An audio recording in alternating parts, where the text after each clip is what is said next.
여러분 안녕하세요. 7월 11일 오늘도 말씀을 읽기 오신 모든 분들 환영합니다. 우리 기도하고 함께 말씀 읽겠습니다.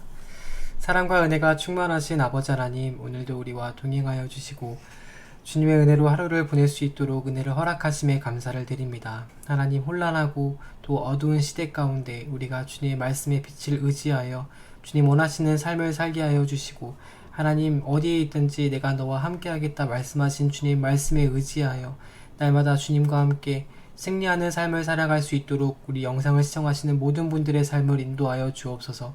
주님, 내일은 성일입니다. 주님께서 하나님 가장 기뻐하시는 신령과 진정으로 드리는 예배를 어디에서든 드릴 수 있도록 우리 모두와 주님 함께하여 주옵소서. 감사드리며 예수 그리스도의 이름으로 함께 기도드렸습니다. 아멘. 여러분 안녕하세요. 네.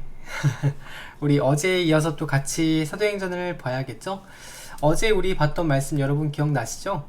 베드로가 그 성전의 미문, 그러니까 아름다운 문이라고 하는 그 문을 통해서 성전에 들어가려고 했는데요. 거기 태어났을 때부터 걷지 못했던 사람이 앉아 있었던 걸 본 거예요. 그래서 베드로가 그 사람에게 은과 금은 나에게 없지만 나에게 있는 것을 너에게 주니 나사렛 예수 그리스도의 이름으로 일어나 걸으라 라고 말을 했어요. 그러니까 베드로는 자기에게 있는 예수 그리스도의 이름을 너에게 준다 라는 거죠. 그 말을 듣고요, 이 사람이 베드로의 손을 잡고 다리에 힘을 줘서 믿음으로 일어났는데 일어나졌다는 거예요. 그래서 그 자리에서 일어나서 걷고 뛰고 가장 기뻐하면서 가장 먼저 뭘 했냐, 바로 성전에 들어가서 하나님을 찬양하는 일을 했어요. 여러분, 그래서 우리가 또 많은 사람들에게 돈도 중요하고 먹을 것도 중요하고 많은 치료하는 것도 중요하고 다 중요한데, 그 영혼이 하나님 앞에 설 수 있도록 도와주는 게 정말 가장 중요하다 라는 걸 같이 봤었죠. 그래서 그거를 보고 이제 무리들이 너무 신기했더니 베드로가 말하는 거예요. 내가 한 게 아니고 너희가 죽인 예수가 한 거다. 그래서 그 말을 듣고 많은 사람들이 이제 예수님을 믿기 시작한 거죠. 근데 여러분, 이렇게 베드로가 설교를 이렇게 하고 있는데요, 설교를 하고 있는 중에 갑자기 누가 뛰어와요. 헐레벌떡. 바로 이 사람들이 뛰어오는 거죠. 오늘 그래서 어제에 이어서 같이 한번 말씀을 이어서 보도록 할게요. 사도행전 4장 말씀인데 1절부터 읽어보겠습니다. 베드로와 요한이 아직 사람들에게 말하고 있을 때, 이 말을 하고 있는 중이라는 거예요. 말도 아직 안 끝났는데 저 성전 안에서 제사장들과 성전 경비대장과 사두개파 사람들이 우르르 몰려와서 막 뛰어온 거예요. 네. 이 사람들이 여러분 사내들인의 사내들인 공의회라고 하는 유대인들의 그 당시 가장 권위 있는, 능력 있는, 힘이 있는 그 이제 기관이었던 거죠. 그리고 이 사람들이요, 성전에서 드려지는 모든 예배를 주관했던 사람들이었어요. 그러니까 이날도 이제 기도 시간에 안에서 예배를 드릴 거 아니에요. 그 예배를 진행하고 있는 성직자들이었다는 거예요. 여러분, 이 교회가 시작되고 나서요, 최초의 복음 활동, 최초의 선교를 누가 방해한 줄 아세요? 그 당시에 예배를 집도하고 있던 성직자들이 방해를 했어요. 굉장히 충격적이지 않나요? 시사하는 바가 좀 크지 않나요? 여러분, 그 당시에 그 종교 지도자들, 성직자들은요, 그 기득권이라고 우리가 할 수 있죠. 그러니까 힘을 가진 사람들이었다는 거예요. 그 사람들은 자기들의 힘을 빼앗길까봐 조바심이 나고 걱정이 되어서 하나님의 복음이 전해지는 것조차도 두려워하고 막았어요. 최초의 복음을 막았던 사람이 성직자들이었다는 거예요. 여러분, 근데 이게 비단 예전의 일이, 예전 그때의 일만은 아니에요. 지금도 그런 일들이 있을 수 있어요. 어떻게 있을 수 있냐면, 누군가가 하나님을 만난 기쁨으로 너무 기쁨이 넘쳐서 예수님을 누군가에게 전했는데, 그걸 보고 있던 오랫동안 예수님을 믿었던 사람이라던가 성직자 목사님이라던가 그런 사람이 하지 말라는 거예요. 너 알지도 못하면서 그렇게 전도하면은 오히려 안 믿는 사람도 떠나간다고, 믿는 사람도 떠나간다고 하지 말라고, 이렇게 방해할 수 있다는 거예요. 여러분, 선교지에서요, 누가 제일 선교사를 방해하는 줄 아세요? 선교사들이 선교사를 방해해요. 너무 열정적으로 선교를 하면은 자기가 하고 있는 선교에 방해가 될 수 있다. 자기가 위험해질 수 있다는 거예요. 자중하라는 거예요. 자중. 굉장히 시사하는 바가 크죠? 네, 그래서 우리는요, 우리 스스로가 내가 기득권이 아닐까. 내가 오랫동안 이 자리에 있으면서 이 새로운 사람들에 대해서 너무 그 사람들을 낮게 보고 무시하진 않을까라는 그 두려운 마음을 항상 가지고 있어야 돼요. 그렇지 않으면은 이렇게 되는 거예요. 종교 지도자처럼. 예배를 인도하는 사람인데 복음 전하는 걸 방해하는 사람. 이 사람들이 몰려와서요, 이들은 사도들이 백성을 가르치는 것과 또 예수의 부활을 내세워서 죽은 사람들의 부활을 선전하는 것에 격분해서 분노를 했대요. 그래서 사도들을 붙잡았으나 이날이 이미 다 날이 저물어 가고 있는 상황이었기 때문에 다음 날까지 그들을, 이 베드로와 요한을 가두어 두었다. 여러분 말씀드렸죠? 이 유대인들이 재판을 하는 그 법이요, 저녁 해가 떨어지면 재판을 못한다고 했었죠? 근데 예수님 붙잡아가지고 재판했잖아요. 이 불법을 저질렀잖아요, 이 사람들이. 근데 이 베드로와 요한은 그렇게까지는 하지 않은 거죠. 여러분, 이 사두개인들 앞에 보이죠? 사두개인들. 사두개파 사람들이 왜 분노했을까요? 분노한 이유가 있어요. 부활을 말하는 거예요, 베드로와 요한이. 여러분, 그 사두개인들은요, 말씀드렸죠, 부활을 안 믿어요. 부활을 믿지 않고 부활이 없다고 주장하는 사람들이었는데, 베드로와 요한이 예수께서 부활하셨다라고 주장을 하고 다니는 거예요. 그 부활도 안 믿는데 심지어 예수라는 사람은 자기들이 죽인 사람이잖아요. 그러니까 얼마나 이 사람들의 그 행동에 대해서 화가 났겠어요. 그래서 신문 아래다가 이제 잡아놓은 거죠. 그런데 중요한 게, 이 사두개인들이 이렇게 화가 나건 말건 이 베드로와 요한, 사도들의 말을 들은 사람들 가운데서요, 믿는 사람들이 생겨났다는 거죠. 여러분, 진리는 선포되면은 그 진리에 반응하는 사람이 무조건 분명히 나오게 되어 있어요. 하나님의 진리의 말씀이 선포되면 그 진리의 말씀에 반응하는 사람이 무조건 나오게 되어 있다는 거예요. 근데 그 들은 사람들 가운데 믿는 사람이 있었는데 그 수가 많았대요. 세보니까 남자 어른의 수가 약 5,000명이나 되었더라. 굉장하죠? 이 설교를 듣고 5,000명이나 영접을 했다는 거잖아요. 그 어떤 학자들은요, 앞에 3,000명 있죠? 처음에 믿었던 사람 3,000명. 그리고 지속적으로 수를 더해서 봤더니 그때 당시에 교인의 총수가 5,000명이었다. 누적이다, 누적. 누적 합계가 5,000명이다 라고 말하는 학자들도 있어요. 근데 그 숫자가 중요한 게 아니죠. 어쨌든 간에 진리에 반응해서 나오는 성도들이 이렇게 많았다는 거예요. 이튿날이 되어서 이 유대인의 그 종교 지도자들, 그리고 장로들, 율법학자들이 예루살렘에 모여 있는데, 대제사장이었던 안나스, 이 가야바의 장인어른이라고 했죠? 그러니까 전에 대제사장이었던 사람이라고 했었어요. 그러니까 이 대제사장이었던 안나스를 비롯해서 지금 제사장인 가야바와 요한과 알렉산더와 그 밖의 대제사장의 가문에 속한 사람들이 모두 참석했다. 심상치 않은, 굉장히 중요한 이 사건이 얼만큼 그 당시 그 종교 지도자들에게 중요한 사건으로 여겨졌는지 알 수 있죠. 예수님의 제자들인 거 뻔히 알잖아요. 그러니까 지금 예수님께서 부활하셨다고 하는 말이 얼마나 터무니없고 위협적인 말인지를 알기 때문에 이렇게까지 모인 거예요. 그들은 사도들을 가운데에 세워놓고서 물었다. 너희들은 대체 무슨 권세와 누구의 이름으로 이런 일을 하고 있는 거냐? 여러분, 누구의 이름, 너희 누구 허락 받고 이런 거 하는 거냐? 라는 거죠. 그 너희가 뭔데 이런 일 하는 거냐? 그런 거죠. 한마디로 이런 거예요. 그 당시에 그 종교 지도자들은요, 공인된, 많은 사람에게 인정받은, 그러니까 신학교를 나온 사람들인 거예요. 신학교를 나온 사람들이기 때문에 자기들이 이 복음을 전할 수 있는 어떤 그 면허증 같은 걸 취득을 한 사람들이에요. 그런데 이 베드로와 요한은 그런 게 전혀 없는 거죠. 그러니까 너희가 무슨 권세와 누구의 이름으로 이런 일을 하냐. 근데 좀 그러지 않나요? 자세히 생각해보면요, 이 사람들의 관심사가 보여요. 그쵸? 이 사람들의 관심은 뭐냐면 지금 이 사건이 일어났던 이유가 있잖아요. 걷지 못하는 사람이 40년 동안 걷지 못했는데 나음을 받고 고침을 받고 걸었다는 거잖아요. 그런데 이 사람들은 안중에도 없어요. 이 사람들은요, 사람이 살건 말건 그게 눈에 안 들어와요. 자기들이 밥그릇에 연연해가지고 먹고 사는 것에 이 자기들 밥그릇 뺏길까봐 그것만 눈에 보이는 거예요. 그래서 이 베드로와 요한이 예수님의 이름으로 이런 일 한다 그러면 이단으로 몰려 그러고, 하나님의 이름으로 이렇게 합니다 하면은 신성모독이라고 몰아가려고.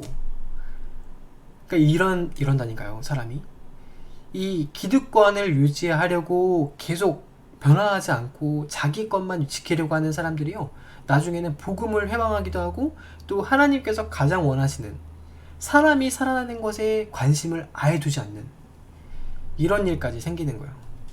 이렇게 교묘하게 또 이제 꿍꿍이를 꾸미면서 이렇게 물어보는 거죠. 그때 이제 베드로가요, 성령님께서 충만하여서 그들에게 말씀하셨다. 특별한 임재가 있는 거죠. 이때 성령님께서 강하게 베드로와 요한을 인도하셔서 그 마음을 감동하셨는데 그 대답을 하는 거예요. 백성의 지도자들과 장로 여러분, 우리가 오늘 신문을 받는 것이 병자에게 행한 착한 일과 또 그가 누구의 힘으로 낫게 되었느냐 하는 문제 때문이라면, 그러니까 베드로가 무슨 말 하는 거예요? 내가 병자를 치료해 준 게 잘못됐냐? 내가 병자를 고쳐준 게 칭찬받을 만한 일이지 않냐? 라는 거죠. 칭찬받을 일 아닌가요? 당연히 칭찬받을 일이죠. 그러니까 말하는 거예요. 그러면 이 칭찬받은 일을 한 게 내가 했던 이 칭찬받을 일이 누구의 이름으로 한 거냐? 그러니까 쉽게 말하면 누가 칭찬을 받을 만한 분이냐? 라고 너희가 묻는다면 여러분 모두와 또 모든 이스라엘 백성은 이것을 알아야 합니다. 이 사람이 이제 오랫동안 걷지 못했던 그 사람이 성한 몸으로 여러분 앞에 서게 된 것은 여러분이 십자가에 못 박아 죽였으나 하나님이 죽은 사람들 가운데 살리신 나사렛 예수 그리스도의 이름을 힘입어서 된 것입니다. 그러니까 뭐예요? 너희가 지금 우리를 신문하면서 문제 삼으려고 하지만 사실은 우리가 했던 행동이 칭찬받을 만한 일 아니냐. 근데 그 칭찬받을 만한 일이 누구에게서 비롯된 거냐? 너희가 죽인 그 예수 덕분에 이런 일이 생긴 거다. 너희가 죽인 이잖아요. 여러분이 죽였던 그 예수님의 이름으로 이렇게 된 것입니다. 여러분, 이 말이 굉장히 소름 돋는 말이에요. 뭐냐면 베드로가 지금 3번째 설교하는 거잖아요. 3번 다 이 말 했어요. 이 말을 3번 다 했어요. 그래서 그 듣는 사람이 대제사장이건 일반 백성들이건 유대인이건 타지에서 온 디아스포라 유대인들이건 똑같이 말하는 거예요. 너희가 십자가에 못 박아 죽인 그 예수가 이 병자를 낫게 했다. 그 이름으로 우리가 이런 일을 하는 거다. 근데 여러분, 똑같이 말을 했는데요, 반응하는 거는 달라요. 우리 이따가 보세요. 어떻게 이 사람들이 반응을 하는지. 그래서 베드로가 부연 설명하는 거죠. 이 예수는 너희들 집 짓는 사람들에게서 버림받은 돌이었다. 쓸모없다고 버림받은 돌인데 이 집 모퉁이의 머릿돌이 되신 분입니다. 그러니까 너희는 버렸지만 하나님께서는 그를 집의 모퉁이돌이 되게 하셨다라는 거죠. 이 예수밖에는 다른 아무에게도 구원이 없습니다. 사람들에게 주신 이름 가운데 우리가 의지하여 구원을 얻어야 할 이름은 하늘 아래에 이 이름밖에 다른 이름이 없기 때문입니다. 여러분, 이게 진리입니다. 진리. 우리가 구원을 받을 수 있는 길은요, 여러 길이 있는 게 아니에요. 딱 길이 하나요. 길이 하나밖에 없어요. 단순하죠? 네. 그 길이 무슨 길이냐? 바로 예수 그리스도. 그러니까 착한 일을 많이 한다고 해서, 다른 신을 따라간다고 해서, 돈이 많다고 해서 구원을 받을 수 있는 게 아니라는 거예요. 오직 예수 그리스도의 이름, 그 이름 하나가 우리에게 구원을 줄 수 있다. 그러니까 그 이름을 믿어라 라는 거잖아요. 그들은 베드로와 요한이 본래 배운 것이 없는 보잘것없는 사람이라고 생각을 했어요. 갈릴리 촌놈들이니까. 그런데 그들이 배운 것도 없는 사람들이면서 앞에 대학 교수 같은 엄청 많이 배운 사람들이 앞에 있는데도 떨지도 않고 당당하게 이렇게 담대하게 말하는 것을 보고 깜짝 놀랐다는 거예요. 그러니까 이들이 생각했던 거는 이 못 배운 사람들이니까 자기들이 좀만 겁주면은 무서워서 자기들 말 듣겠지라고 생각을 했던 거죠. 그런데 이 사람들이 너무 당당하니까 깜짝 놀랐대요. 그리고 그들은 그 두 사람이 예수와 함께 다녔다는 사실을 알고 있었지만 병고침을 받은 사람이 그들 곁에 서 있는 것을 보고는 아무 트집도 잡을 수 없었다.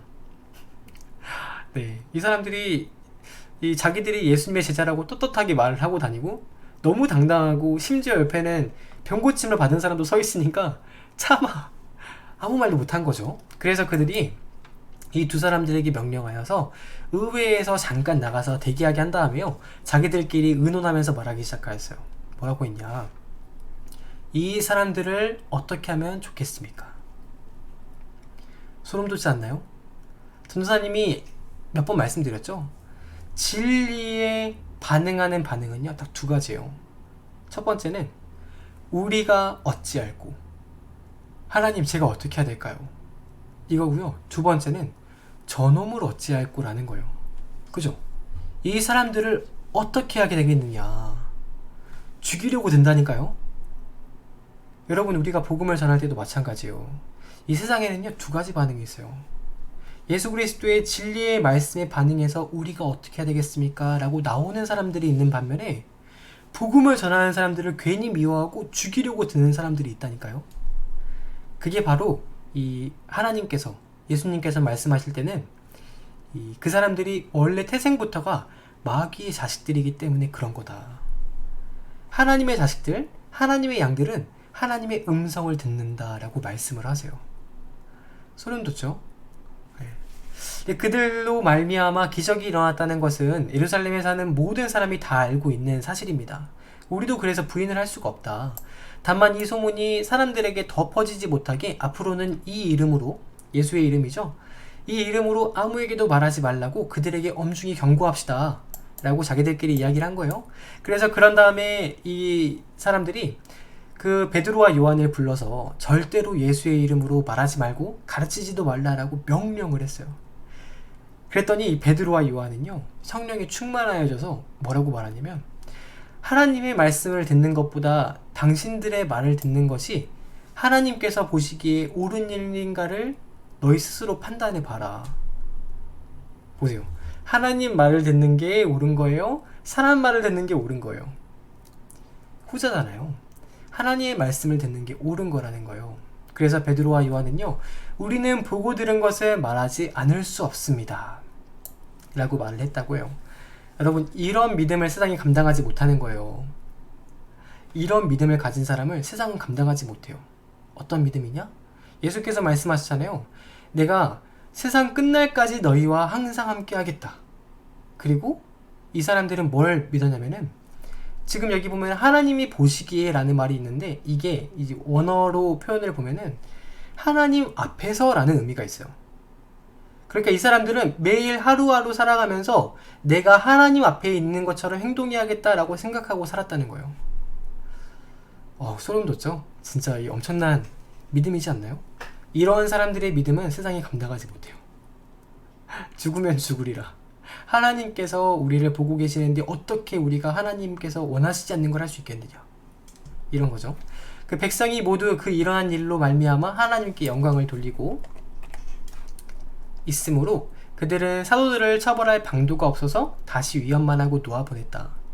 이 기적으로 병이 나은 사람이 몇 살? 40살이었다. 40살이 넘은 사람이었대요. 그러니까 이 사람은 평생 동안 40년 넘는 세월 동안 걷지 못하는 질병 속에 있던 사람이었던 거죠. 그 질병 때문에 하나님을 만날 수 있는 길도 막힌 사람이었던 거예요. 근데 그 한 사람이 하나님께 돌아왔는데, 이 종교 지도자들은 베드로와 요한이 자기들의 목줄을 지고 예수 이름을 전한다는 이유로 사람은 눈에 들어오지 않았던 거예요. 우리가 이런 사람이 되면 안 되겠죠? 또 베드로와 요한처럼 어느 순간에서건 하나님 앞에서 하는 행동, 그런 삶을 우리가 살아야 합니다. 네, 오늘 여기까지 읽을까요? 여러분, 내일은 거룩한 주일이죠? 내일 어디에서 예배 드리시던지 간에 신령과 진정으로 재단을 쌓으시는 여러분 되시길 축복합니다. 전도사님은 내일 이 시간에 또 같이 말씀 보도록 할게요. 그럼 여러분 내일 만나요. 안녕.